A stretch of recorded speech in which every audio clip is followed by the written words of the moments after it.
So welcome everybody, welcome dear friends, welcome sisters. We are here together from literally around the world, and we're walking through the book, walking into awesomeness, working our way through the different chapters of the book, and step by step, week by week, to integrate the ideas into our daily experiences. And last week we started chapter 3. But I want to just fill us in. For those of you who are new here, we'll take just a couple of minutes to put it into perspective. So in the beginning of the book, after the introduction, there's a story of a young man. It's one of the stories that I heard so many times. This is one of my father's favorite stories. He told it again and again and again, and that's why I remember it. So a young man whose father brought him to the Baal HaTanya.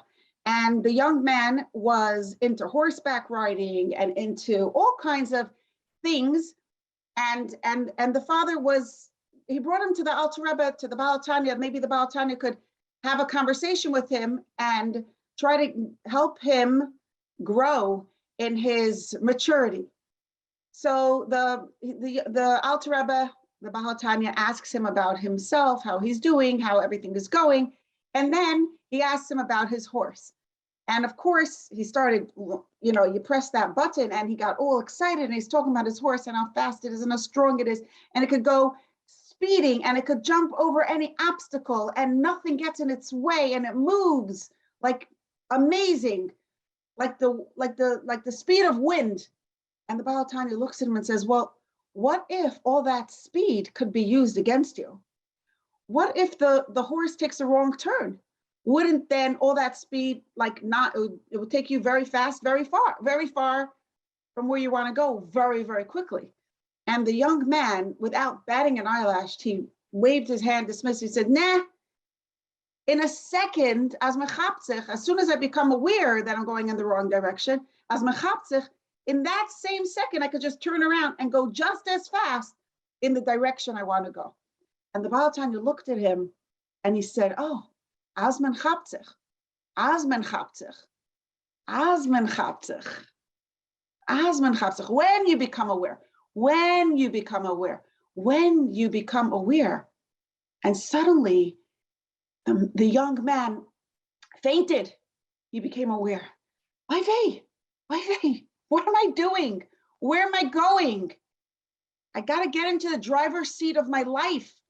Not on the driver's seat of the horse. I got to get into the driver's seat of my life and take it where I really want to go. And obviously this story is a nace. It's a miracle. When the tzaddik looked at him and repeated those words, he stirred the depths of his soul.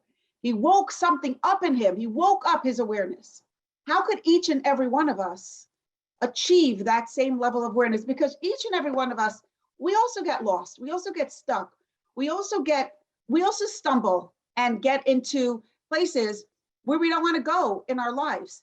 And what's going to give us that miracle? Because we move very quickly and without stopping in a direction that is sometimes not in our best interest. Now, of course, this question could be relevant, like it was in the story, in a big way. When we're up to making a huge decision, or we get very distracted and very, very lost in our ways. But it could also be relevant. It's also a question that we want to ask ourselves in terms of, we also want to gain awareness in the small day-to-day moments of our lives where we get into a bad mood, or we get upset, or we get frustrated with somebody. We get into an email, a nasty email or text exchange, or we're wasting time with an addictive behavior. We get lonely. We go in our minds on a beating up track or a negative spiral. And what's going to get us to stop? What's going to make us wake up and snap out of it and get back on track in the direction we really want to be? So that was the opening of the book, and that's where we started in our discussion. And then we went to that the energy of our emotions is in a large way fueled by our value system. Whatever we value is where we experience emotions in our hearts. Whatever we value in our minds is where we experience automatic emotions in our hearts. The more we value something, the more emotions we have about it. And of course, our core values how we see ourselves, what we value about ourselves, what we value about other people, and what we value about the basics, like who has power and what has power. These concepts, these values, when these values are touched, my very value, the value of who I am is touched, we get very deeply triggered and we have very deep emotions about it. So if we want to change our experiences and the quality of our lives and the quality of our relationships, the first place we want to change is our values, in what we actually hold dear, in what we believe, in the rules that we live by. Now, the big challenge when we come to that, as we talked about in chapter 2, the big challenge that we have with that is that we don't even know what our values are. Why? Because these values are so deeply ingrained in our psyche. We've been carrying them around for so many years. We took them on without even realizing. When it comes to clothing in our closets, like conscious thoughts in our minds, we take them off and put them on at will. We discard them when we no longer want them. But when we're wearing something that we forget that we're wearing, we don't think of changing permanent lenses that were put into our eyes, and you're only supposed to change it once a year, let's say. I don't know if there's such a thing, but if there would be, then I wouldn't think of changing it because I don't think that I'm supposed to, right? So what's going to get, when it comes to our beliefs and values that are very strongly rooted within us, which the values that make the biggest difference because they're very strongly rooted, we feel so connected to them as if they're our skin. We don't think of taking them off. We wear them all the time. We carry them. We look at ourselves and our lives through that perspective, and we don't even realize. We look at it like as if it's unchangeable, and it is unchangeable because if we don't notice it, we cannot confront it. And if we can't confront it, we certainly won't challenge it, and we certainly won't change it. So last week we were talking a lot about the difference between perceptions and facts, because the more we are aware that there is such a thing, that I have a thought in my head and it's actually just a perception. It's nothing. It's nothing. It's like a passing wind. It's not worth anything. It only exists in my mind. It does not exist in reality of time and space. In the reality of time and space, it only exists in my mind. I could change it in a second. Not like facts, which I cannot change the facts just by making a decision about it. I could change my perception by making a decision about it. I could change my experience, my understanding, my story in a second by changing my mind about it. But I cannot change facts. So by becoming aware of that concept, that there is a difference between facts and perceptions, and we should not, dare not, believe everything we think.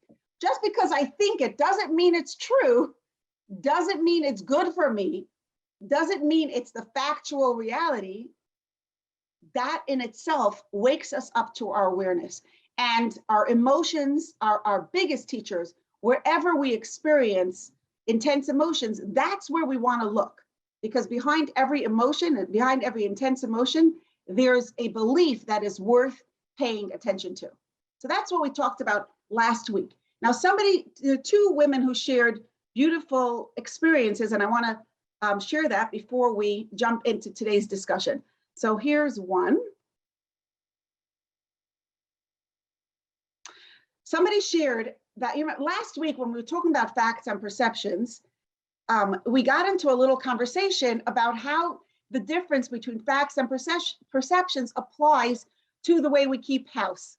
Somebody said, well, I think I'm a terrible homemaker. I forgot exactly what she said, but it was something about her homemaking and judging herself accordingly. So somebody in the group had a moment of awareness during the week, and I want to share that because this is where the energy of the group is. When people share experiences, of course, if you can come on and share live, go ahead and do that. But if you have a moment during the week and you're going to forget or you're not going to share live, definitely Shterna at energizedliving.org. Definitely share your experiences. And it's so great because this is what it's about. It's not anything that I'm going to say. It's what you're going to experience that makes all the difference to yourself and to the group. So here are two things that people shared. Okay. One woman shared that as she was going about her morning routine, getting the children ready for school, preparing supper, and preparing to leave the house to go to work, I'm going to read from her. I'm going to go read from her text. Okay. The thought crossed my mind that my house is just so messy. Why can't I get my act together and just straighten up before I leave? Why does it always have to be like this? What's with me that I can't manage? Boom, boom, boom, on and on and on. Right? You know how you press that button and it goes, a negative tape started playing in her mind. And she writes, as I am thinking this, I realize, she slowed down. Once you say, I realize, you're already on the path to Azman Chapsich, right? To have a greater moment of clarity, you need to slow down and start noticing exactly what's going on here. What's going on here? I'm beating myself up in my mind. I'm getting into a spiral of negativity. And so she said, as I'm thinking this, I realize that although the fact is that the house is messier than I want it to be, all those other statements that I said about myself were only perceptions. It's not a true fact. It's only my perception. And she writes, guess what happened after that? All of a sudden, I found time in my hectic morning to actually straighten up a bit. I felt so good. Not only was I happy that my house looked better, but I was happy to get rid of the perception that I am not capable. Once I was not beating myself up anymore, I felt empowered and I was actually able to do it. And this, my friends, is so, I've heard this repeated in so many different ways, so many times. When we beat ourselves up, it locks us into that negative pattern. In a certain sense, when you beat yourself up, you're giving yourself a free pass to continue doing that behavior because you already feel punished. I already punished myself. Okay, and I received my punishment with good grace. I beat myself up. I hated myself for a few minutes. I felt bad. And now I can continue doing whatever it is that I want to do. And I'll do this again tomorrow. It's like, you're sitting in front of a bowl of popcorn, stuffing, not you, me, stuffing my face with popcorn. And I'm like, I really shouldn't be eating this. I'm getting nauseous. Another fistful goes into my mouth. I shouldn't be eating this. I shouldn't be eating this. 1 minute. The fact that I'm saying I shouldn't be eating this is actually making me continue to eat it because I feel like as long as I acknowledge that, now I could just do it. I already kind of let go. I know that I shouldn't, so that makes me good. I don't have to regret it. I could just continue doing it. So the moment we stop that and say, hey, I am not going down that path. I am not calling myself bad names. I am not going to be mean to myself in my mind. Yeah, the house is messier than I want it to be. Period. End of story. All of a sudden, if you're not beating yourself up, you have that space, that freedom, that energy, that empowerment to actually do something about it. And it only takes, and it doesn't sound like she spent a lot of time that morning. She spent a couple of minutes, but those minutes made all the difference, not just to the look, although that I'm sure counted a lot too, but for sure to the way she feels about it. And now instead of seeing herself as, oh, I am a person who's not managing, she knows I am a chooser. I am in charge. I am a person who chapsich and makes the changes that I want to make in my life. And those small changes make all the difference. Okay, here's another experience. Somebody shared my baby fell and really hurt herself badly. I needed to get to the doctor, so I called my husband home from shul. I imagine, I guess maybe he was learning there. I called my husband home if he can drive us to the doctor. I felt bad pulling him away. Oh yeah, I felt bad pulling him away from his learning. I'm sorry, let me backtrack a second. I needed to get to the doctor, so I called my husband home from shul if he can drive us there. I felt bad pulling him away from his learning, and I started getting the feeling that he thinks I was neglectful in the situation with my baby. I guess the fact that her baby fell, she felt her husband was probably a little bit quieter, and she interpreted that silence. You see, she writes, I started getting the feeling. What does it mean we get the feeling? The other person is giving us cues. The other person is engaging in a certain behavior that we then interpret in a certain way. So the way she interpreted her husband's behavior, whatever it was that he thinks it's my fault that our baby fell. I felt the shame creeping in, but then I caught myself and I stopped that train. Sie hat sich gehabt. She became aware and she got off that train. My rational self told the shame to stop because it's okay for my husband to drive because really, I know he wants to do this for me. And in no way does he think I'm neglectful. He was fasting. It was the end of the day. So he was quieter than usual. End of story. In other words, she realized that her husband's silence doesn't mean that he's upset. It could mean he's tired. It could mean he's hungry. It was the end of a long day of fasting. And that's it. I don't have to interpret it. And she didn't write this, but I'm saying if he wants, he's a free man. He could say whatever he wants. I don't have to interpret his behavior as anything. I don't need to be a mind reader. I don't need to interpret someone else's, I don't need to get into somebody else's head of what they're thinking and what they're judging me about. Okay. So I realized that there's no commentary here. She let go of the commentary. I should just deal with the facts and not let my own negative story take charge. Whoa. And she wrote, I put my awesome self in the driver's seat and it was a wonderful feeling and experience. Baruch Hashem. Yay. So that's that. I think that story speaks for itself. It's so wonderful. Now, what we're going to do now is thank you so much to both of you for sharing. I really, I'm sure that every person who heard those examples appreciates it because now you see what it looks like, that process of like, my mind is going on a train, a negative one, and I'm like, boom, stop, push, slam the brakes. I'm getting on a different train. And with that, we invite love, positive energy, goodness, a healthier relationship, and just more, just solid, good stuff in our lives. And we can do it. We can do it. And it's all about these little minutes.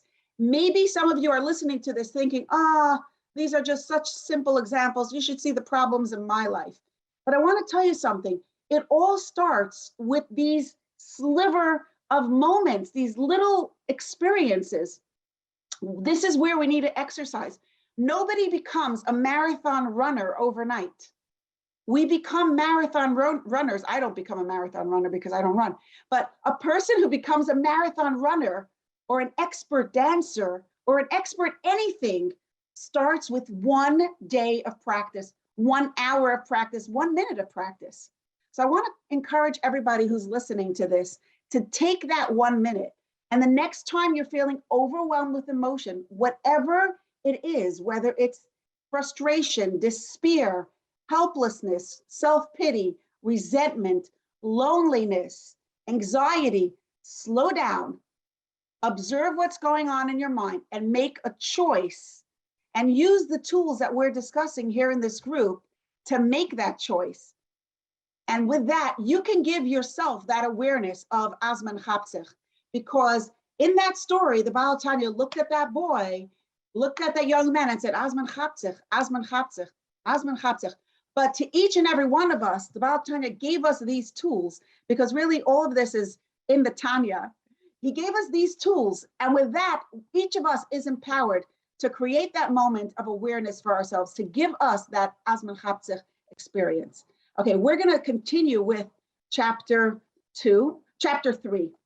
The bottom line that we learned about, that we talked about last week, is that behind every inch of our misery, resentment, blame, helplessness, anxiety, self-pity, compulsive habit, shame, and shattered sense of self, there is a belief that is not consistent with Hashem's reality.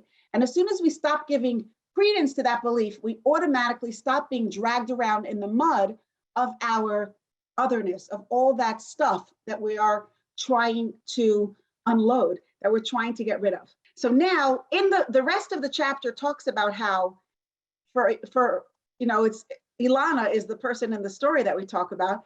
And we say, well, look, if I am so attached to my beliefs and I'm so attached to my values and the rules that I have for so long, if I really believe, for example, that his silence means I am evil, I'm using the examples we talked about today, or if I really believe that that messy house means I am incompetent and a failure of a human being, a failure, a shame to society, to the society that I grew up in and that I live amongst, yeah?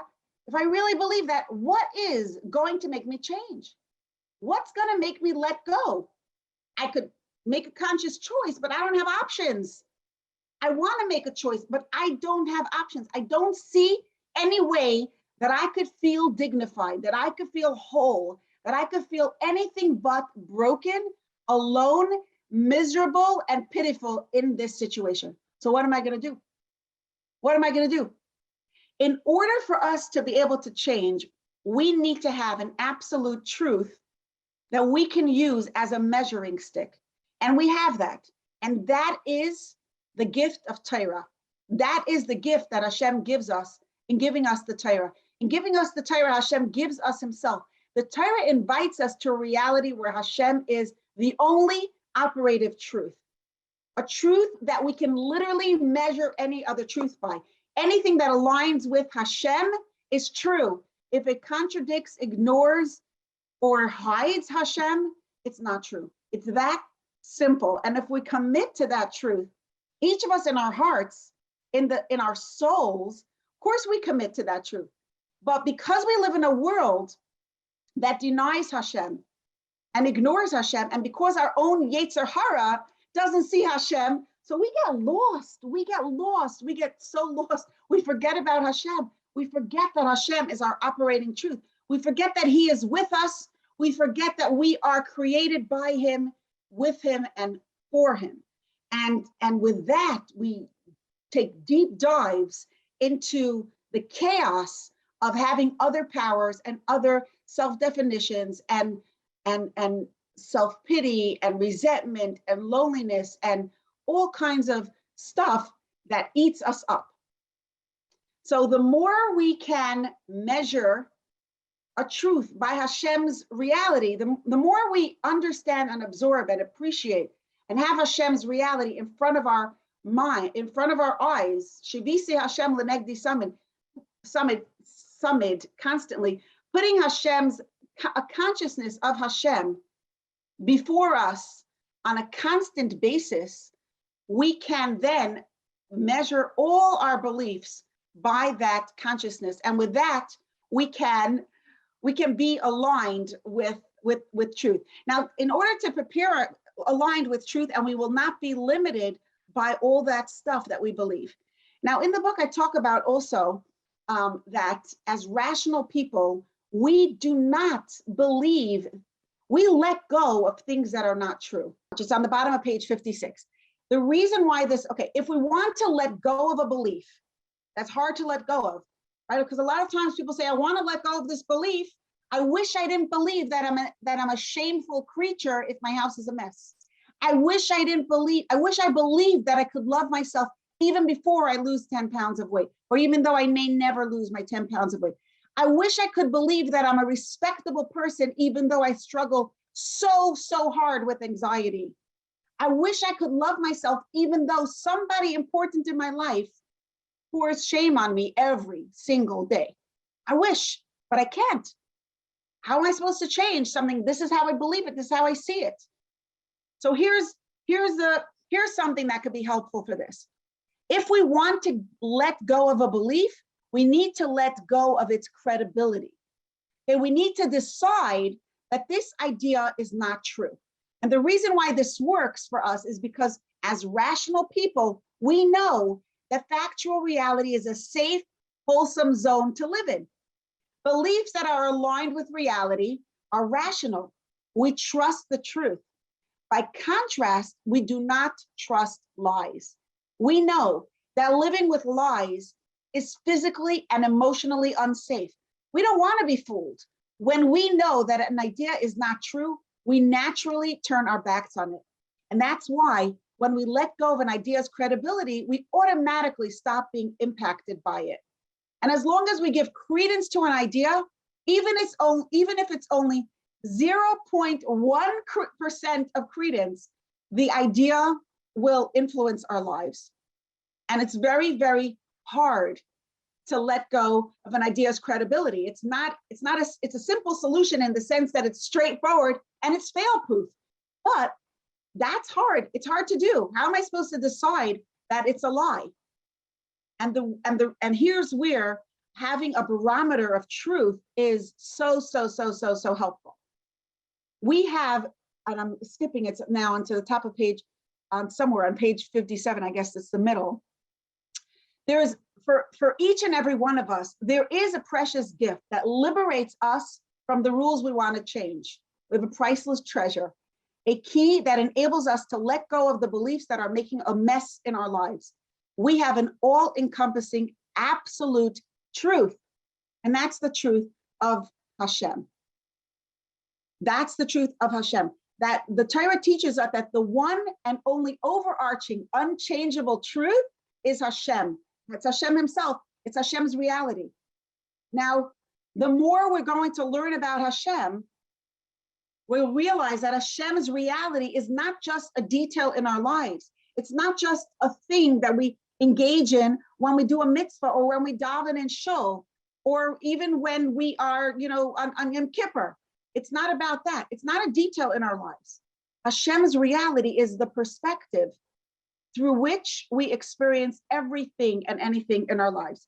So today in our worksheets, we're going to do two things. First of all, page 1, there's 2 columns. One says lies and one says truth. And there's some questions about it. What makes a lie undesirable? If any of you can press *6 if you're on conference, or unmute yourself and read the questions and share your own thoughts of these answers. And the reason why I think this is important is because unless we get into this, it's hard to get rid of a lie. Let's become aware of our response to a lie. So then the minute we say, oh, this is a lie, that will trigger that same response to that idea that we have in our own minds. Okay, so this is not something to skip. Okay, what makes a lie undesirable? I want to ask you this question. A person has qualities that I appreciate and I very much enjoy being in their company, but they often tell lies. They can never tell the truth. I can never believe them. Would I turn to them for friendship? Would this person be my friend? And whatever you're answering, I would love if you could explain your answer. Go ahead. Wow. Okay, anybody else? How does this relate to non-Jews? I'm a director in a child care center and many of the staff are not Jewish.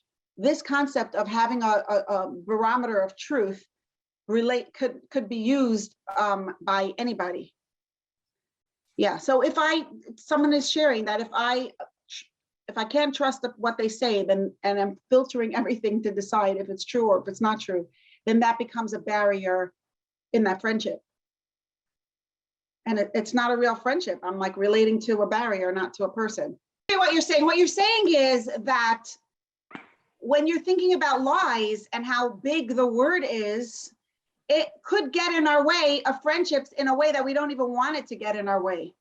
But I don't think we're not talking about the exaggeration. And you know what? As you're saying this, I realize that a lot of people are uncomfortable when I use the word lies in the context of this conversation. They're like, lies? That is a very strong word. You could say that it's not serving me well. But here's the thing. Every ounce of credence, and people say that if, maybe this idea you could say it's not good for me, but how can you call it a lie? A lie is like kind of, you're saying there's black and white thinking, right? Either it's true or it's a lie. What about the gray? But in the Baal Tanya's book, either something is aligned with Hashem or it's not.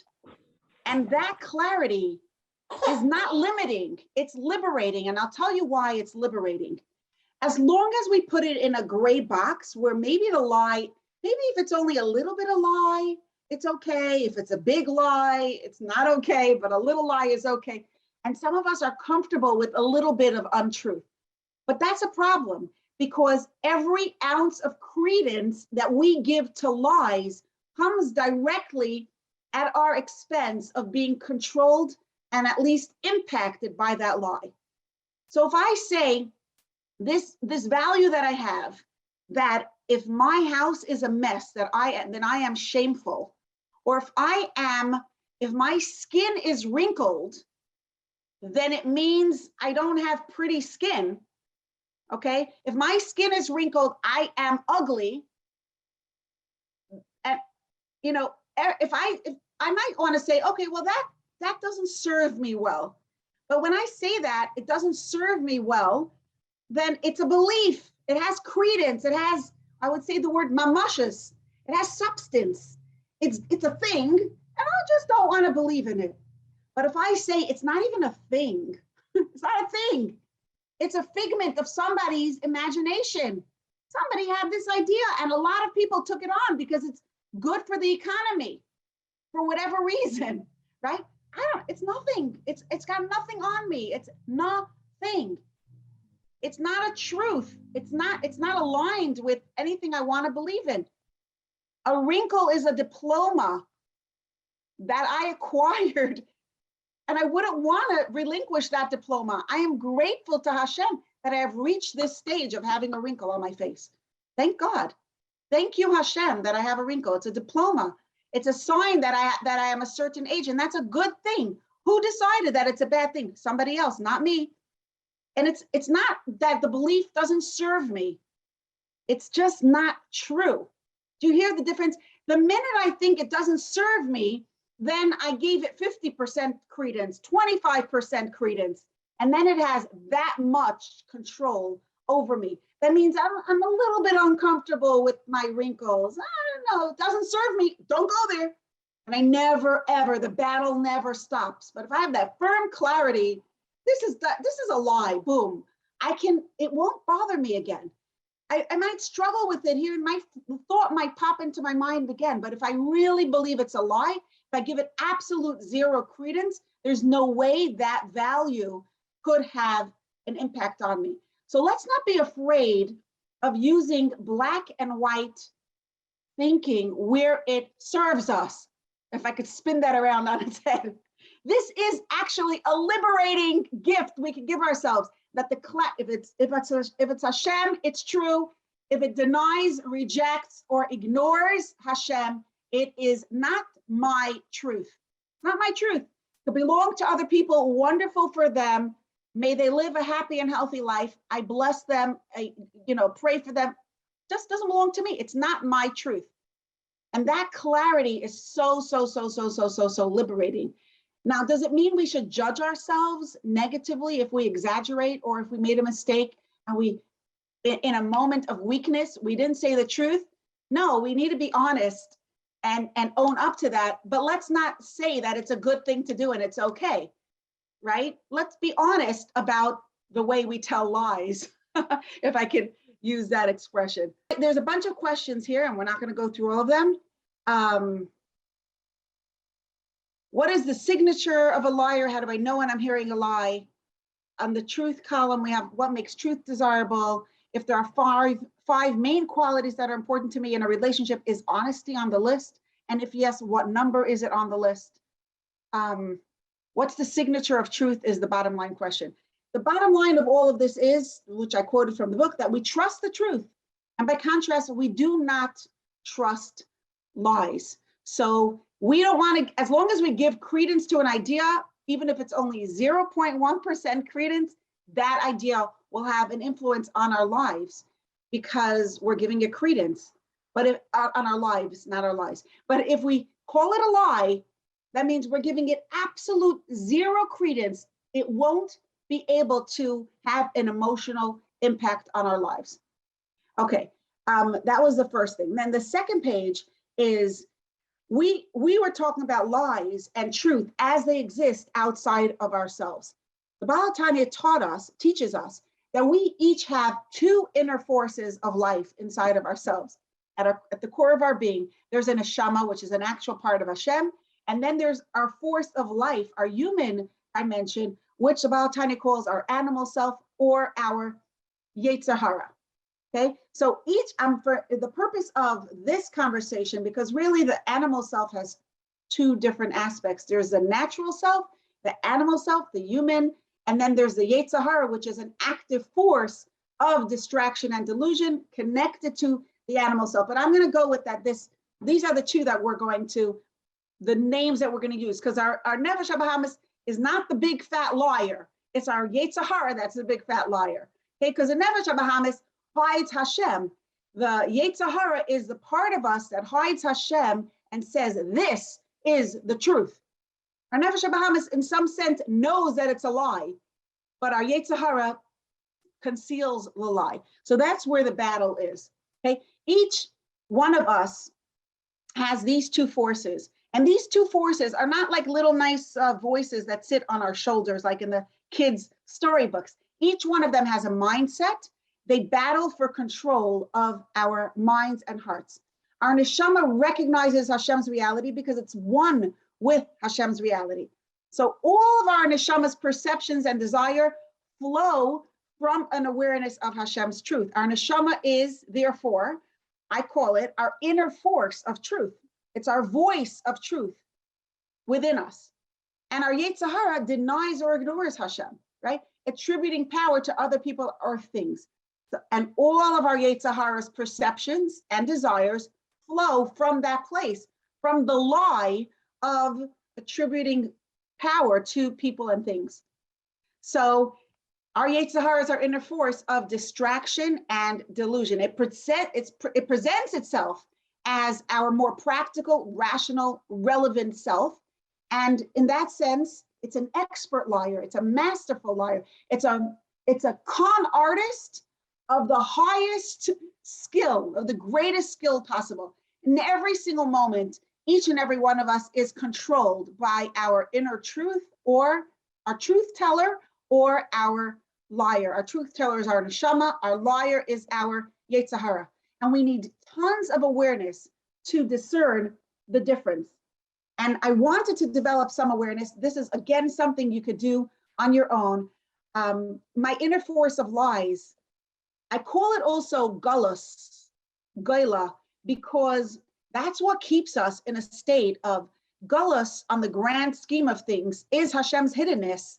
And on a personal level, it's our neshama's hiddenness. So, and on a global scale, it leads to the brokenness, to the chaos, to the misery, to the loss of life and loss of health and all that, the physical misery and suffering and pain that exists around us. And on a personal level, our personal galus, our hiddenness from our neshama, from our connection with, from our awareness of Hashem inside, causes our personal misery, anxiety, helplessness, all that stuff. Okay, so what does it look like when our liar is in control of our minds and hearts?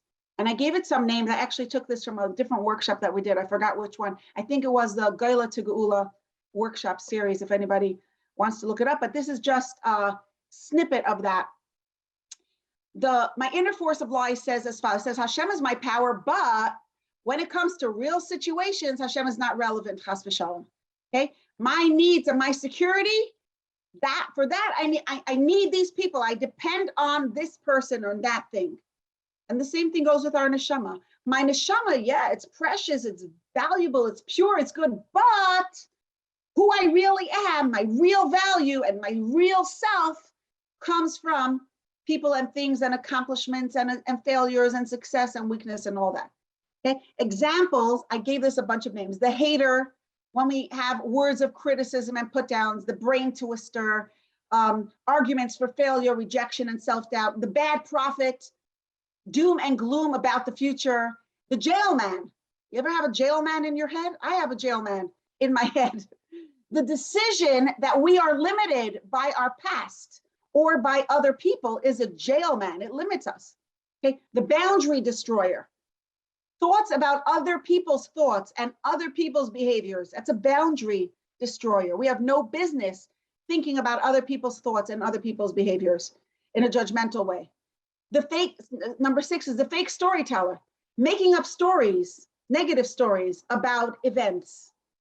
Okay, making up, like stringing together facts in a completely fake way, in a way that doesn't include Hashem, doesn't include true value of our neshama, and just takes it on a negative spin. Number 7 is the wild animal, temptation, compulsion for healthy behaviors. And number 8 is the noisemaker, obsessive, repetitive, or unproductive thoughts. We also have our inner force of truth, which we call our geula, our personal geula. Hashem is the one, this voice says and knows that Hashem is the one and only power for real. There is no other. Even when his presence is hidden, he's the only one in control. And my needs and my security come only from Hashem. Same thing with our neshama. My neshama is precious and nothing matters more than my neshama. My real value, my real self-definition comes from my neshama. Everything else is just things that I do. My neshama is who I actually am. That's who I am. Everything else is what I do. So example of what this looks like in daily experiences. Number one, the present self, experiencing the present fully, dealing with reality as it is. Number two, the peaceful mind, clarity of Hashem's presence, empowerment and love. We're not getting complicated. We're not going on negative spins. The trusting prayer. We turn our fears into prayers and we trust Hashem for good. Number four, the free person.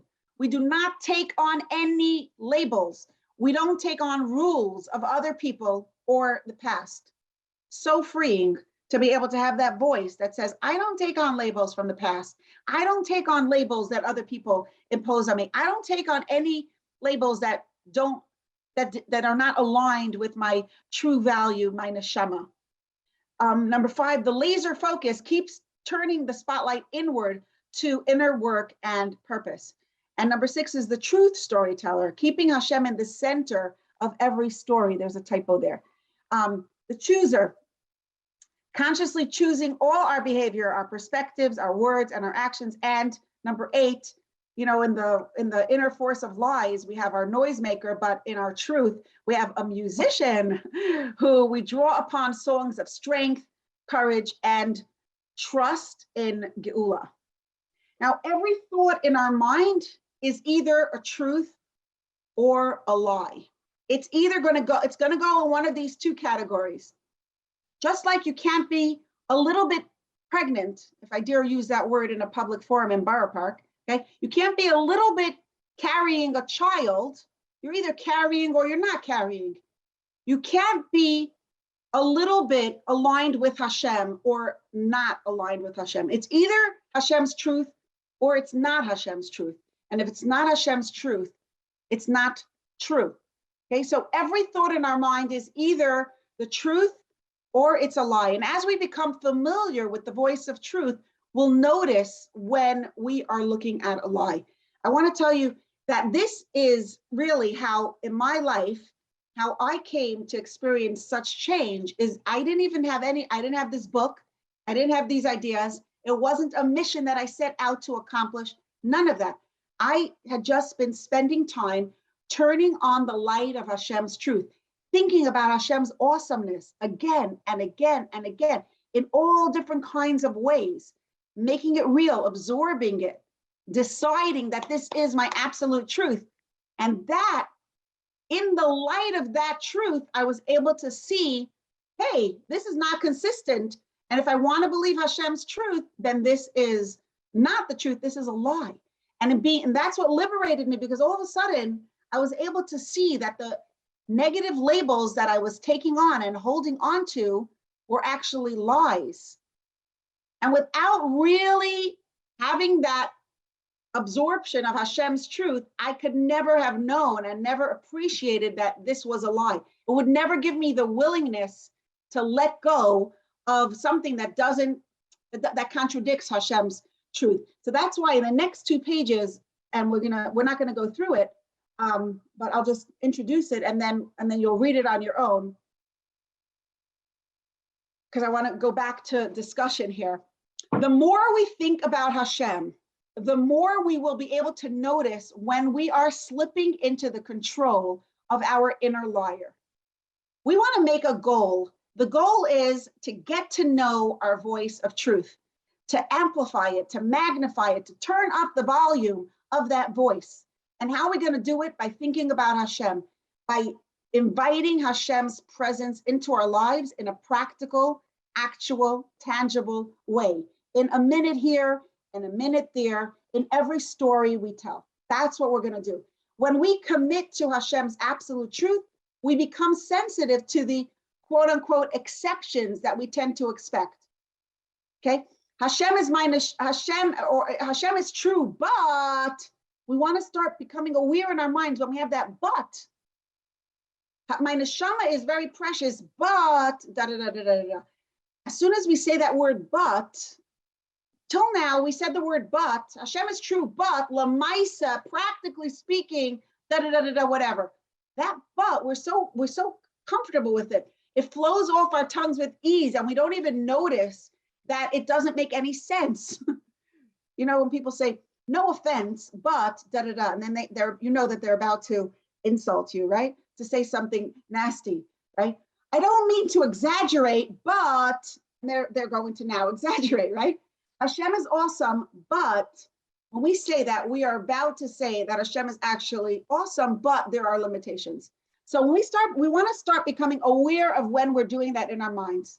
And the way we're going to do that is by the next two pages, page 3 and 4, are a bunch of lists, a bunch of ideas of very practical ways, beginning with saying my da'ani, or saying the paragraph of Alikai neshama shenasata bi, my God, Hashem, the neshama that you placed within me. We want to say those words with intention, with mindfulness, with concentration, absorbing it, taking it in, letting it really sink in to our consciousness, giving tzedakah. There's a whole bunch of things that we can do throughout the day that do this. So now I want to go back to that question because it was a wonderful question. And let's go back to it and answer it in context of what we just discussed. Last week, somebody shared that she was almost insulted. She felt that voice in her mind saying, hey, that was really obnoxious. That was really mean, whatever the words she might have used. That was rude. You were just belittled. And she felt herself going on that spin, but then she stopped. She pressed the brake and she said, no. I'm not taking on that judgment. I'm not taking on that story. That's not the commentary I am going to give to this experience that I just had. I'm letting it go. Okay. Now somebody asked about that story. What if I don't believe, what if I actually believe the negative story? What if I believe that I am less important in that person's eyes if she didn't say hello? Does it help if I just tell myself that it's okay, but I don't really believe it in my heart? And we said that we would talk about it this week. I want to say now that in the moment, what we really want to do is just like in exercise, okay? We have to build up towards being able to do jumping jacks. You start with a little bit, and then you start with another one, and then you start with another one. You have to build up to being able to run a mile. Build up with small baby steps. So maybe for some people that having an emotionally charged experience where a person of authority is acting very dismissive, maybe that's a big deal. Maybe that's not something where I can exercise this decision. Okay, maybe I need to first do it with my 2-year-old who tells me I'm a horrible mother because I just didn't make the pasta and instead I made rice, let's say, or whatever it is. Maybe I need to practice it there. But we need to practice. I don't think this is something that we can impose upon ourselves from the outside. I think we need to build it up from the inside. And the way to do it is 2 things. First of all, in the moments, like what we're talking about now, in the moment of experience, to recognize that, hey, every moment, whenever I'm feeling overwhelmed with anytime I'm being pulled down and feeling disempowered, shame, resentment, misery, sorry for myself, or angry at another person, etc. Those things, one minute I want to slow down and pay attention to what's going on. Okay, that's number one. That's in the moment. But proactively, every single day, we want to turn on the light of awareness of Hashem's truth. We want to magnify, amplify, and turn up the volume of that voice in our minds that knows with absolute certainty that Hashem is true and Ein Od Milvado. There is no other power other than Him. We want to get clarity about the fact that my neshama is my real self, and I am a carrier of Hashem's light. I am designed and defined and powered by Hashem. So fantastic. This is so fantastic. For everyone who's on the phone, I see there's a lot of people here on phones. Batya created a doll that looks angelic. It's so beautiful. It's perfectly white, and it has these, it's beautiful. It's beautiful. It's a doll that's crocheted here, and a beautiful gown, like a bride's gown. And then when you turn up the dress and turn it inside out, all of a sudden the same doll it looks like a totally different, very cute character with purple curly hair and a beautiful green dress, totally different. And she just used that visual as a way of describing the neshama's journey into this world, that it is who it is. It's one with Hashem, and has that perfect beauty and that clarity and everything. But then as it comes into this world, it appears totally different. It has a transformation. And it's up to us to recognize that it's always there, and to discover it and expose its truth and its presence and let it guide us. It was so beautiful. Wow. Thank you. Thank you so much.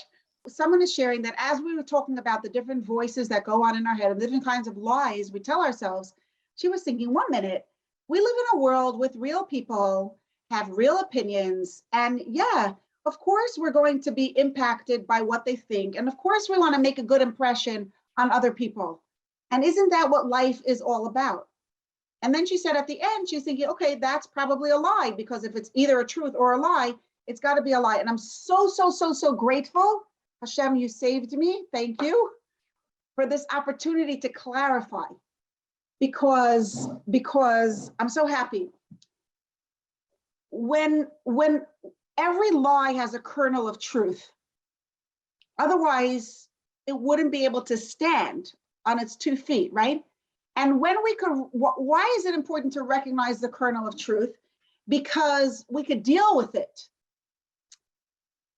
And a lie is not there to be rejected and dismissed and okay, you're a nuisance, you're bothersome, get out of here, I don't want to know you, you're just getting in my way. No. The lies are there to help us grow. The lies are there to give us strength, to give more oomph to our jumps, to our choices, to give more energy to the choices we make, so that we will make that choice with greater, to add, pressure to our punch, as we say, right? Why? Because now I have this thought. Why did Hashem put that thought into my head? Why did I have that thought that I need to impress other people? It's not just to be rejected. Let's examine that and say, how is that going to make me serve Hashem with greater joy, with greater commitment, with greater passion? I'm asking you that as a question. It's not just something to reject. I think it's so important to honor that.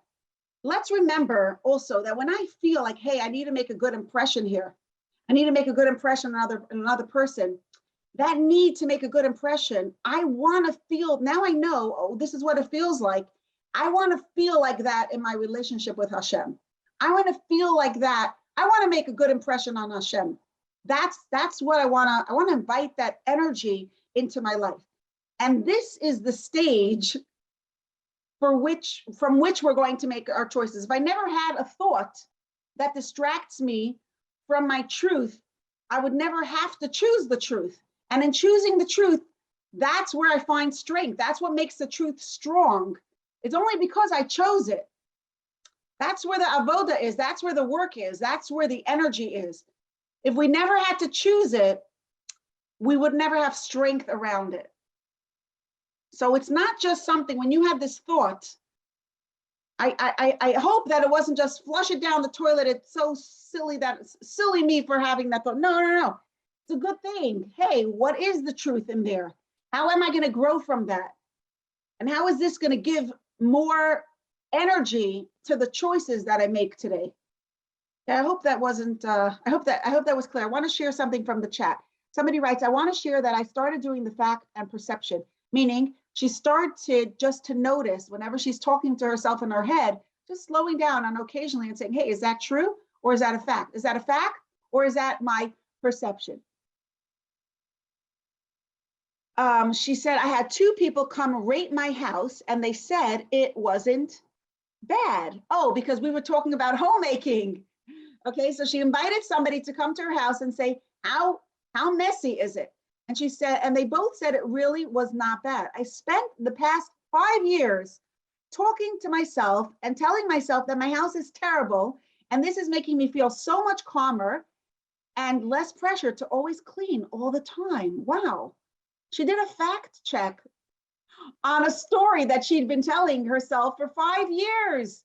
For 5 years, she's telling herself that she is a terrible homemaker. And now she just did a fact check.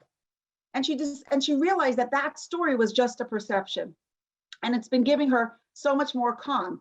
Also, I got really nervous at a certain thing that my husband said. And instead of starting to get upset at him and going down that route, I stopped and told him, you know, I really value our relationship. That's why I'm so upset about what you're saying.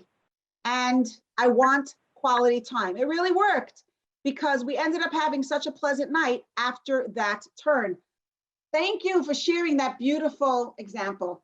And that is the beauty of what this is all about. One little moment of choice, instead of going down that negative spin, just said, hey, you know, said something different. Slow down and said, that was my perception. Let me get back into the facts and clarify and speak from that place of calm and engage from a place of love.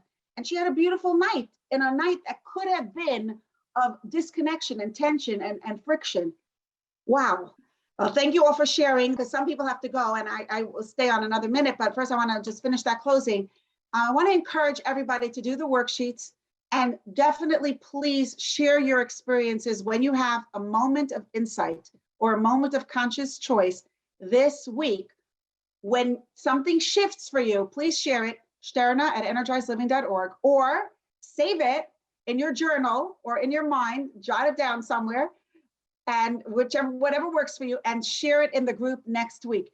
We really learn the most from each other's experiences, and I'm really from my own experience of this and from hearing from so many of you, I'm so grateful to Hashem that we have this opportunity to really work through the ideas of the book together. We're doing it slowly, but we're doing it, surely, Baruch Hashem. And I want to thank every single one of you for being part of this journey and of this work. And thank you again. Next week, Emir Hashem will be up to chapter 4. It also helps if you read the chapter before, if you do have the book, read the chapter before so that you get more out of our work together and our discussion. And if you could have a friend that you do the worksheets with together and actually talk it through, that's amazing. That will take your learning to a whole new level. So try to do that if you can. And I look forward to seeing you, Mirza Shem, next week. Thank you so much for joining things. When we say Maida Ani, it's not just about or like kind of Shama Shana Satabi, or we talk about davening in general. Well, the kind of Shama is not just Hashem, you're with me, you're doing miracles for me, but we're really taking the time to think about the awesomeness, the wondrous beauty of who we are. It's a different thing than noticing that Hashem has hashgacha pratis and is looking out for our best interests.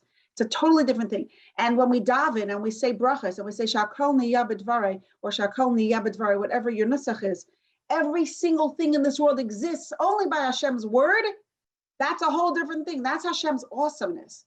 That's Hashem's infinity. That's Hashem's amazingness. It's different than, and then when you say what, and that same Hashem is investing a part of his self within me, then it feels even more awesome, even more special. That same Hashem, the creator of the world, Shakal Yavatvar, is just, made sure I have exactly the right amount of flour that I needed to make the cake. We're even more grateful because Hashem is bigger.